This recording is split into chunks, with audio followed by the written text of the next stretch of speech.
तो हेलो नमस्कार सभी को।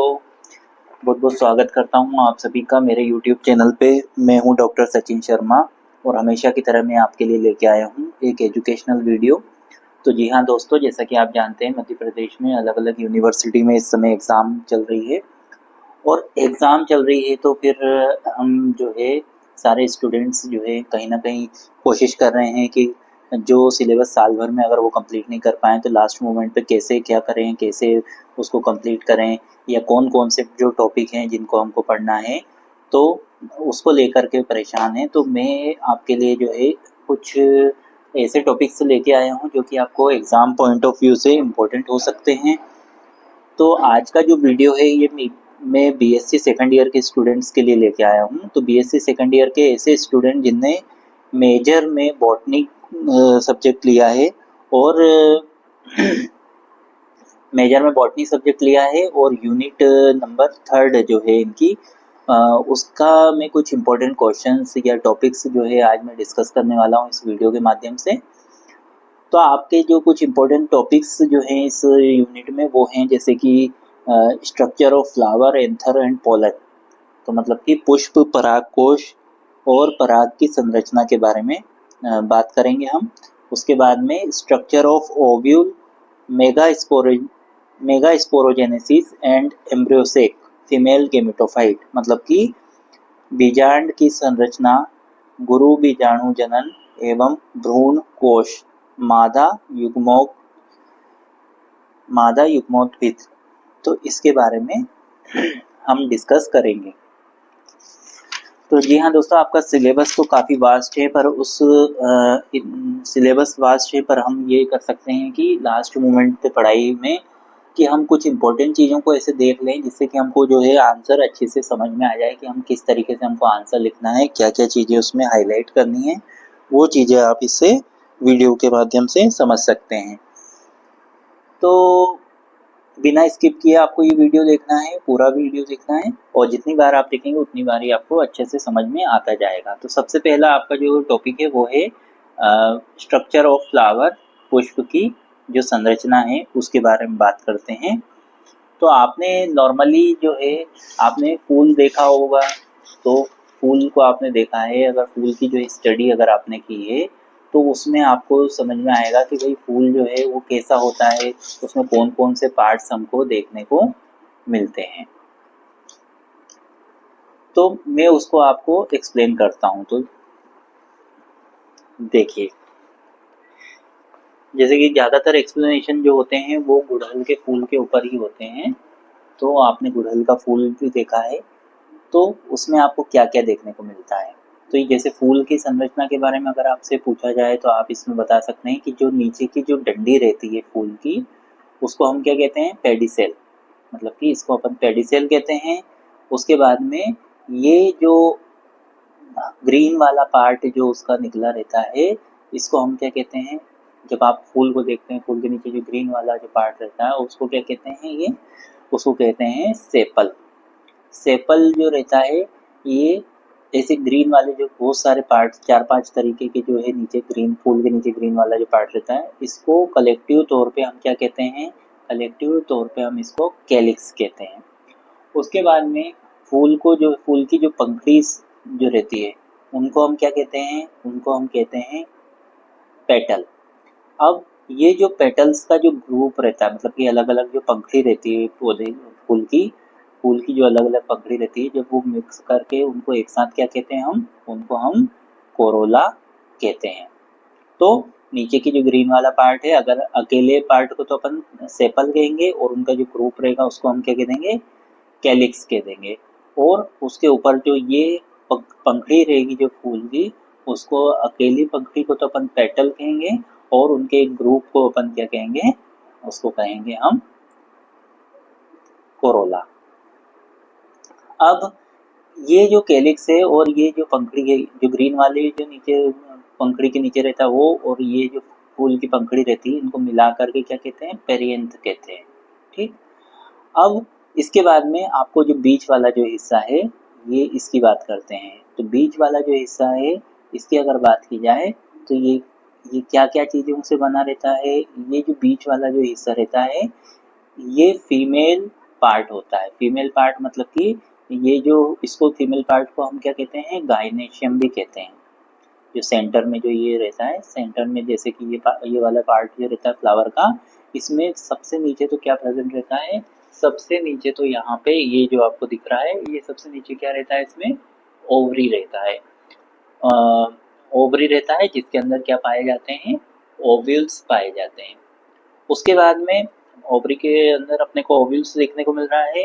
उसके बाद में ये वाला जो हिस्सा है बीच का जो सीधा, इसको क्या कहते हैं कि ये जो लंबी सी जो डंडी रहती है इसको अपन स्टाइल कहते हैं। और ये जो ऊपर जो रहता है ये क्या होता है, स्टिग्मा होता है। ठीक है, तो ये स्टिग्मा हो गया, ये स्टाइल हो गया, ये ओवरी हो गई। उसके बाद में आगे बढ़ते हैं हम लोग, तो मेरे ख्याल से अब आपको ज़्यादा बेटर तरीके से दिखेगा, तो मैं एक बार और थोड़ा सा एक्सप्लेन कर देता हूँ। ये वाला भाग तो पेडिसेल हो गया, ये वाला भाग हो गया आपका कैलिक्स, ये ग्रुप ऑफ ग्रीन वाला जो पत्तियां हैं, पंखुड़ियां हैं, इसको अपन ने कैलिक्स कह दिया, मतलब कि अकेले को तो सेपल कहते हैं, ग्रुप को कैलिक्स कह देते हैं। उसके बाद में जो पंखुड़ियां थी इसको पेटल कहते हैं, ग्रुप की में पंखुड़ियों को क्या कह देते हैं, कोरोला कह देते हैं। उसके बाद में बीच वाले हिस्से की बात करते हैं, ये फीमेल पार्ट रहता है। यहाँ बीच में क्या रहता है, ओवरी रहती है, और इस ओवरी के अंदर ओव्यूल रहता है, यह स्टाइल कहलाता है, ये स्टिग्मा कहलाता है। उसके बाद में अब बात करते हैं मेल पार्ट की। तो मेल पार्ट कौन सा रहता है, ये जो साइड में निकला हुआ रहता है ये मेल पार्ट रहता है। तो इसके जो नीचे वाला जो हिस्सा रहता है, ये जो डंडी टाइप की रहती है, इसको अपन क्या कहते हैं, फिलामेंट। इसको क्या कहते हैं, फिलामेंट। और इसके ऊपर क्या रहता है, एंथर। एंथर मतलब कि अपन इसको कह सकते हैं हिंदी में पराग कोश। तो ये हो गया आपका पराग कोश। अब जो मेल पार्ट रहता है इसको एक साथ मिला करके क्या कहते हैं अपन, एंड्रोशियम। एंड्रोशियम कहते हैं इस पूरे पार्ट को मिला करके, हिंदी में इसको कहते हैं उमंग। और ये जो रहता है इसको गायनेशियम कहते हैं, मतलब कि जायांग हिंदी में अपन कहते हैं। तो आई थिंक इंग्लिश की टर्मिनोलॉजी ज़्यादा बेटर दिख रही है यहाँ पे। तो ये होता है एक पर्टिकुलर फ्लावर का स्ट्रक्चर। तो आपसे अगर पूछा जाता है तो आप ये पर्टिकुलर फ्लावर का स्ट्रक्चर जो है बता सकते हैं। तो हमने स्ट्रक्चर ऑफ फ्लावर तो कंप्लीट कर लिया, फ्लावर की स्ट्रक्चर तो हमने देख ली। अब ये तो हमने देख लिया। अब हम देखते हैं एंथर की स्ट्रक्चर कि एंथर कैसा होता है। तो एंथर की अगर बात की जाए तो एंथर क्या होता है, मैंने अभी आपको बताया था कि जो एंथर रहता है ये होता है मेल पार्ट होता है। फ्लावर का जो मेल पार्ट रहता है वो एंथर होता है, या मेल रिप्रोडक्टिव ऑर्गन कहलाता है। नर जननांग भी इसको कहते हैं। ये तीन चीज़ों से मिलकर के बनता है, फिलामेंट और एंथर और कनेक्टिव। मतलब कि जो कनेक्टिव रहता है वो एंथर को जोड़ के रखने का काम करता है, फिलामेंट जो रहता है तो वो जो है उसको, वो एक जो डंडी रहती है जिससे कि वो अटैच रहता है एंथर। तो मैं आपको डायग्राम से समझा देता हूँ। जैसे कि आप ये देखेंगे, तो मैं बात देखिए अपन बात कर रहे हैं मेल पार्ट की बात कर रहे हैं, तो ये वाले पार्ट की बात कर रहे हैं, ये मेल पार्ट है। तो यहाँ पे ये जो ये है ये फिलामेंट है, ये एंथर है। तो यहाँ पे इसको बड़े तौर पे देखेंगे तो कैसा दिखेगा, ये हो गया आपका फिलामेंट, ये हो गया आपका एंथर, जिसको हम कहते हैं पराग कोश। और इन पराग कोश के अंदर क्या भरे रहते हैं, पराग भरे रहते हैं, पोलन ग्रेन्स भरे रहते हैं। और कनेक्टिव मतलब कि ये जो है ये बीच में जो कनेक्शन इन इस वाले हिस्से को इस वाले हिस्से से जोड़ के रखता है, इसको हम कनेक्टिव कहते हैं। अब इसको हम देखते हैं कि भाई ये कैसा होता है। तो इसको इसका ये जो परागकोश रहता है इसको अगर हम ऐसे काटेंगे तो ये थोड़ा इस टाइप का अपने को दिखाई देगा, अलग अलग लोब्स में दिखाई देगा। ये एंथर लोब इसको कहते हैं, मतलब कि अलग अलग जो हिस्से हैं, चेम्बर्स हैं इसके, वो चेम्बर्स हमको दिखाई देंगे। उसके बाद में आगे बढ़ते हैं तो मैं आपको दिखाता हूँ कि अब परागकोश के अंदर अपने को कैसा देखने को मिलता है। तो जब अपन परागकोश को काटेंगे, जब अपन ने परागकोश को ऐसे करके काटा, ये परागकोश था ऐसा सीधा सीधा परागकोश था, जैसे कि सीधा परागकोश है। अब उसको अपन ने ऐसे करके काट दिया। तो काटने के बाद में हमको कौन कैसी स्ट्रक्चर देखने को मिलती है, इस टाइप की स्ट्रक्चर देखने को मिलती है। तो इसमें जो ये 4 लोब्स अपने को अलग अलग देखने को मिल रहे हैं और बीच में जो क्या था, कनेक्टिव, जो मैंने उधर आपको बताया था कि वो था कनेक्टिव।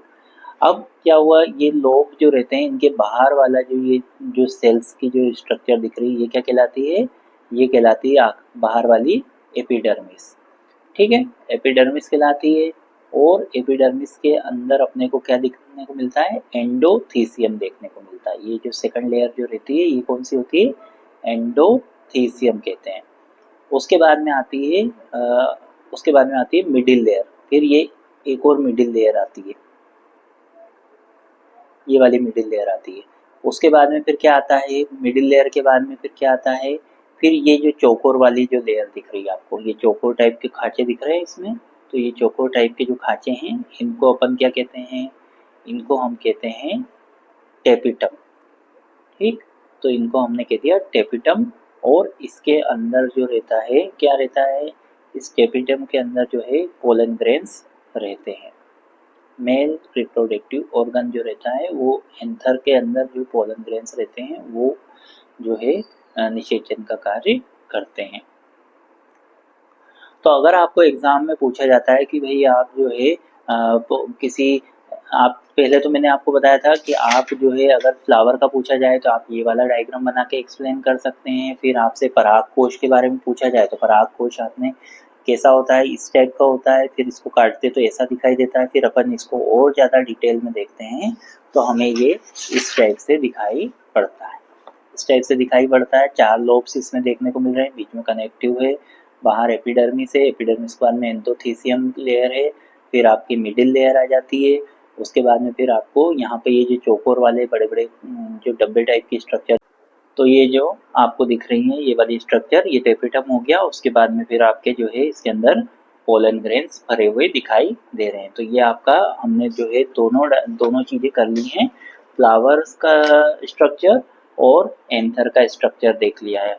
अब हमको देखना है पोलन ग्रेन्स का स्ट्रक्चर, कि पोलन ग्रेन जो रहते हैं उनका स्ट्रक्चर कैसा होता है।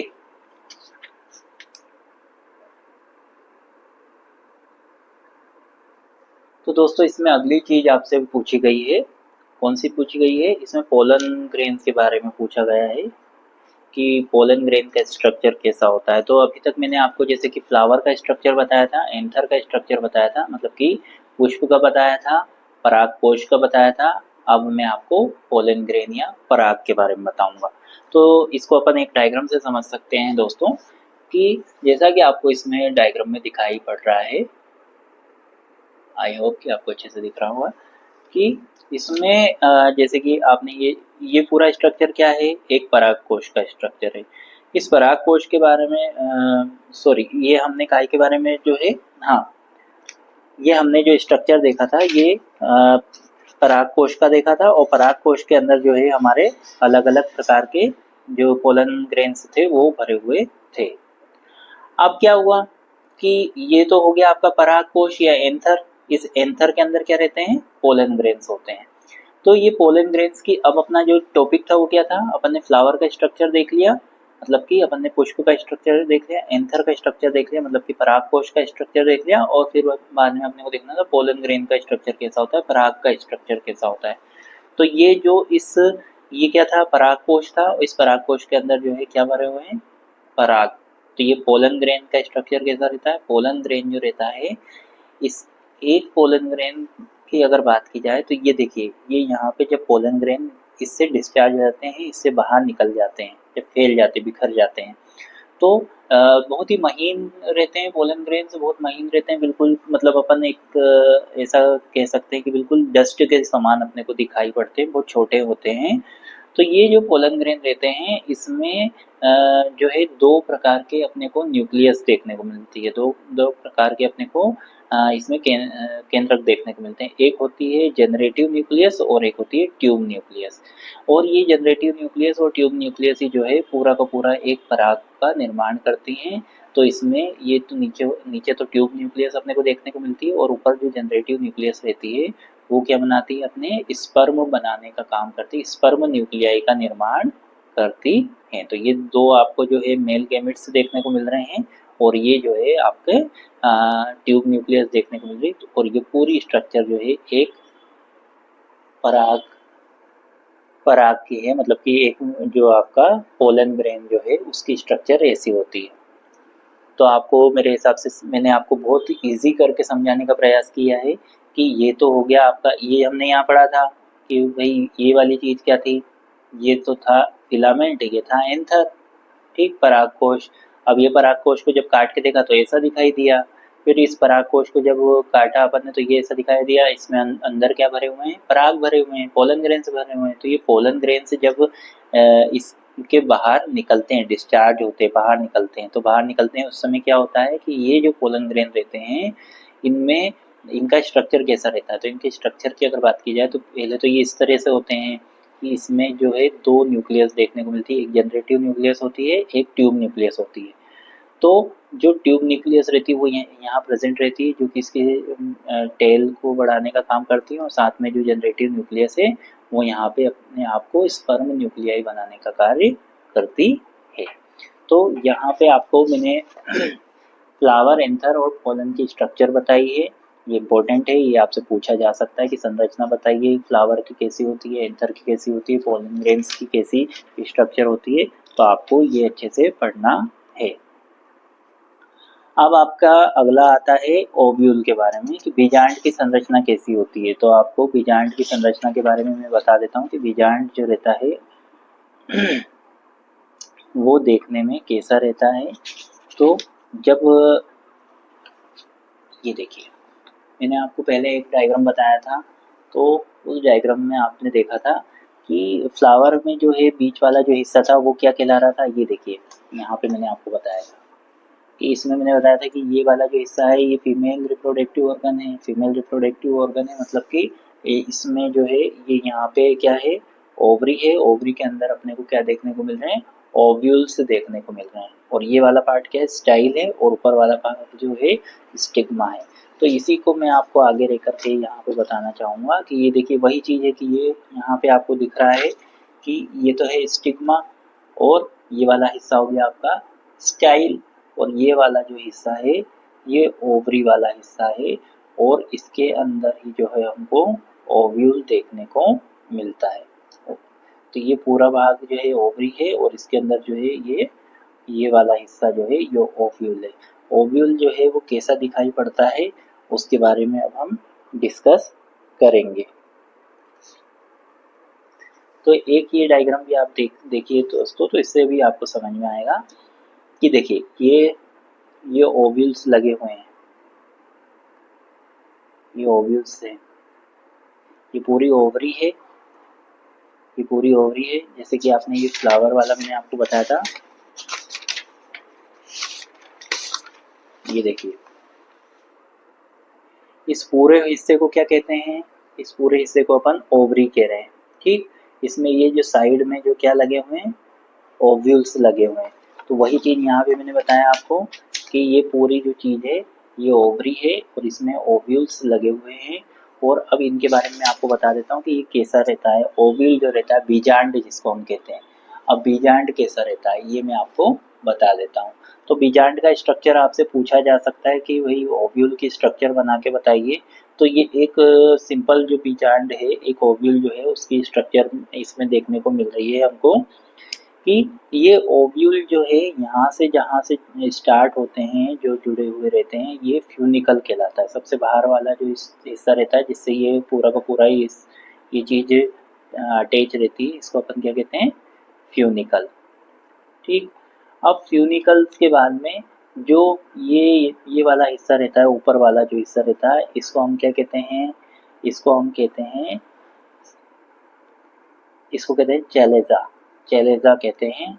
और चैलेजा के अंदर जो है हमको क्या देखने को मिलता है, चैलेजा के अंदर जो है ये जो पूरा का पूरा हमको एक जो ओव्यूल रहता है उसके अंदर हमको क्या क्या देखने को मिलता है उसकी बात हो रही है कि ये तो हो गया इस पूरा का पूरा एम्ब्रियो सेक, मतलब कि ये एम्ब्रियो सेक रहता है। अब इस एम्ब्रियो सेक के अंदर मतलब कि इसको क्या कहते हैं, भ्रूण कोश। तो अब आपसे कोई भ्रूण कोश का पूछे तो भी यही डायग्राम आपको ये अंदर वाला डायग्राम बनाना है। ये पूरा क्या है, ये एक बीजांड का है। अब बिजार्ड का डायग्राम है, तो इस बिजार्ड के डायग्राम में अपने को क्या देखने को मिल रहा है कि ये जिससे लगा हुआ है अटैच रहता है वो तो फ्यूनिकल हो गया, फिर ये वाला हिस्सा जो है ये चैलेजा हो गया। उसके बाद में ये अंदर जो पूरा जो सेक है, सेक मतलब कि एक जो गुहा टाइप की है, इसको अपन क्या कहते हैं, भ्रूण कोश, एम्ब्रियो सेक, इसको एम्ब्रियो सेक कहते हैं। इसमें 3 सेल्स तो इधर देखने को मिल रहे हैं अपने को, जिनको अपन एंटीपोडल सेल्स कहते हैं। उसके बाद में 2 सेल अपने को यहाँ देखने को मिल रहे हैं, जिनको अपन सिनर्जिड्स कहते हैं। और एक जो ऊपर सेल है, इसको अपन क्या कह रहे हैं, इसको अपन एग कह रहे हैं। ये क्या है अपना, इसका ओवरी का एग है। और बीच में हमको क्या देखने को मिल रही है, पोलर न्यूक्लियाई देखने को मिल रही है। उसके बाद में इसके ऊपर जो आवरण रहता है उसको अपन इंटेग्यूमेंट कहते हैं। उसके ऊपर जो एक और आवरण रहता है उसको अंदर वाले को कहते हैं इनर इंटेग्यूमेंट, और ऊपर वाले को कहते हैं, बाहर वाले को कहते हैं आउटर इंटेग्यूमेंट। और बीच में एक छिद्र जैसी संरचना दिखाई देती है जिसको हम माइक्रोपाइल कहते हैं। तो स्टूडेंट्स, आपको ये डायग्राम बहुत अच्छे से ध्यान में रखना है, क्योंकि आपसे एग्जाम में पूछा जा सकता है कि किसी बीजांड की संरचना को बताइए। और बीजांड जो है वो कई प्रकार के होते हैं। ये देखिए बहुत सारे प्रकार के, अलग अलग प्रकार के, जैसे कि ये पहला दे रखा है, ये आर्थोट्रोपस है, ये एनार्थोट्रोपस है। उसके बाद में ये हेमीट्रोपस है, ये वाला जो है कैम्पाइलोट्रोपस है, ये एम्फीट्रोपस है, और ये सर्सिनोट्रोपस है। तो दोस्तों क्या होता है कि हम अभी जो समय है ये हम 2-4 दिन में नहीं कर सकते इस चीज़ को, क्योंकि ये पूरा एक साल भर का जो है पूरा का पूरा सिलेबस है। तो हम कोशिश कर रहे हैं कि हम मेन चीज़ों को समझ पाएँ और एग्ज़ाम पॉइंट ऑफ व्यू से थोड़ा तैयारी कर पाएँ। तो मैंने आपको यहाँ पे ये डायग्राम बताया, ये डायग्राम आपको अच्छे से पढ़ना है, अच्छे से बना के देखना है। इसके जो नाम हैं, ये नाम को भी आपको याद रखना है। डायग्राम इतना ज़्यादा डिफ़िकल्ट नहीं है, बस फ्यूनिकल बनाएंगे, फिर ये यहाँ पे जो स्ट्रक्चर बनाएंगे उसको चैलेजा कह देंगे। बाहरी इंटेगुमेंट हो जाएगा, अंदर इंटेगुमेंट हो जाएगा, बीच में जो क्या है ये एक एम्ब्रियो सेक है। एम्ब्रियो सेक में 3 सेल बनाने, एंटीपोडल सेल कहला जाएंगे। इधर 2 रहेंगे, इनको सिनर्जिड कह देंगे। ऊपर जो रहेगा वो एग रहेगा, बीच में जो 2 रहेंगे उनको अपन पोलर न्यूक्लियाई कहेंगे। उसके बाद में आगे बढ़ते हैं। तो आगे बढ़ते हैं तो इसमें फिर आपका जो अगला जो चीज़ है वो है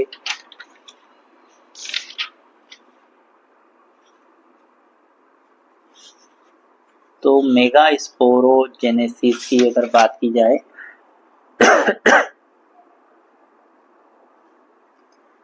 तो ये तो काफ़ी जो डिफ़िकल्ट कह सकते हैं कि अगर आप उसको पहली बार पढ़ेंगे तो आपको डिफ़िकल्ट लगेगा, बाकी इतना डिफ़िकल्ट है नहीं।